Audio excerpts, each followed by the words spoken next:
کیا کمی ہے ہماری زندگی میں؟ شاید توکل کی کمی ہے، قرآن پڑھنے کی کمی ہے، عبادات کی کمی ہے، حلال اور حرام کی پرواہ کرنے کی کمی ہے، نظروں کی حفاظت کرنے کی کمی ہے. ہماری زندگی میں کچھ کمی ہے جس کی وجہ سے ہم اللہ تعالیٰ کے اس اللہ تعالیٰ کے ناموں کی وجہ سے ہم we are not living to our fullest. ایک شخص، اس کو 1000 دینار چاہیے تھے. وہ ایک شخص کے پاس گیا اپنے جاننے والے کے پاس اور کہا کہ مجھے 1000 دینار چاہیے. تو اس نے کہا کہ ٹھیک ہے میں تجھے دے دوں گا، بس تو ضامن ایک لے آ جو اسے ضمانت دے اور گواہ لے آ، میں تمہیں دے دوں گا، مجھے پرابلم نہیں ہے. وہ شخص مسکین تھا، کوئی اس کے جاننے والا نہیں تھا، لیکن اللہ والا تھا وہ. اس نے کہا دیکھ میری بات سن، میرا ضامن بھی اللہ ہے اور میرا گواہ بھی اللہ ہے. میں اللہ کو گواہ بنا کے کہہ رہا ہوں کہ میں تمہیں واپس کروں گا. اس کو اس بندے کی تقوی پہ یقین آیا اور اس نے کہا کہ چلو میں دے دیتا ہوں، یہ اللہ کو گواہ بنا رہا ہے، اتنا بڑا جھوٹا تو نہیں ہوگا. اس نے دے دیا. اس نے کہا میں تجھے اللہ کے اس نام پہ تجھ پہ میں ٹرسٹ کرتا ہوں.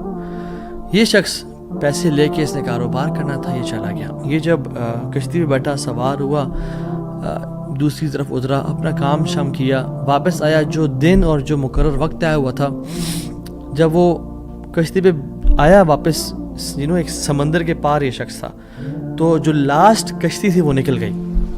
یہ سر پکڑ کے بیٹھ گیا کہ میں نے تو آج وعدہ کیا تھا اور اللہ کو ضمانت دار بنایا تھا اور گواہ بنایا تھا. اب اگر میں آج اس تک مال نہیں پہنچاتا تو وہ کیا سوچے گا میرے بارے میں، اور اس کا تو ٹرسٹ اٹھ جائے گا، یعنی کہ میں نے اللہ کے نام پہ جھوٹ بولا اسے.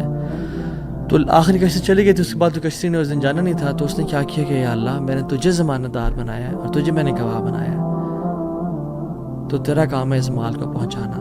اس نے ایک ووڈ لاگ لیا، اس میں سوراخ کیا، اس میں 1000 دینار. سبحان اللہ، 1 دینار از اے گولڈ کوائن. اور آپ ایک گولڈ کوائن کی آج آپ ورتھ لگا لیں، ان لیکس، ان ملینز. اس نے کیا کیا، اس کو اس ووڈ بلاک میں ڈالا، پرچی لکھی اور اس میں ڈال کے نا بسم اللہ پڑھ کے آگے بہا دیا. کیسا قادر ہے، کیسا قدیر ہے. اس نے اس ہواؤں کو رخ پھیر دیا اور وہ بندہ وہاں انتظار کر رہا تھا. اور اس کے بندے کے پاس وہ ووڈ لاک پہنچا اور اس نے اس کو دیکھا، اس میں پرچی تھی اور پرچی نکالی. اس کو کھول کے دیکھا کہ اس کے 1000 دینار تھے. وہ بڑا حیران ہوا کہ یہ مجھ تک کیسے پہنچے. خیر، یہ جو شخص تھا جس نے بیچے تھے، یہ اگلے دن دوبارہ جو سب سے پہلی کشتی ملی اس پہ روانہ ہوا اور اس بندے کے پاس پہنچا اور 1000 دینار لے کے الگ سے کہ پتہ نہیں وہ پہنچے نہیں پہنچے، میں اس کو اس کا حق تو دے دوں. اس نے کہا کہ یہ تمہاری امانت، معذرت تھوڑی تاخیر ہو گئی مجھ سے. کہتے تو کل تم نے مجھے پیسے نہیں بھیجے؟ کہتے میں نے بھیجے. پھر اس نے کہا جس رب پہ تم نے توکل کیا ہے نا، جس رب کو تم نے ضمانت دار بنایا تھا، اس رب نے تیرا مال مجھ تک پہنچا دیا، مجھے اس مال کی ضرورت نہیں ہے.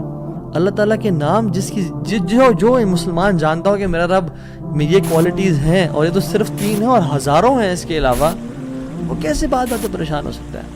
وہ کیسے انزائٹیز اور پریشانی سے گزر سکتا ہے؟ اس کو پتہ ہے کہ میرا رب ہر چیز پر قادر ہے. قل هو القادر على ان يبعث عليكم عذابا من فوقكم. وہ قادر ہے کہ اس بات پہ کہ تم پہ عذاب لے آئے. ان المتقین فی جنات ونہر فی مقعد صدق عند ملیک مقتدر. عند ملیک مقتدر، وہ مقتدر بھی ہے، وہ ہر چیز پر قادر ہے. تبارک الذی بیدہ الملک وهو على كل شیء قدیر. وهو على كل شیء قدیر، وہ قادر بھی ہے، قدیر بھی ہے، مقتدر بھی ہے. تو پریشانی کس بات کی ہے جب ہمارا رب ہے اور وہ ہر چیز کو کنٹرول کر سکتا ہے، اور ہم اگر اللہ والے بن جائیں تو پھر آپ یقین جانیں کوئی مسئلہ نہیں رہے گا. ہر پریشانی کو وہ آسانی میں ایسے بدل سکتا ہے. اس نے صرف کن کہنا، وہ بدل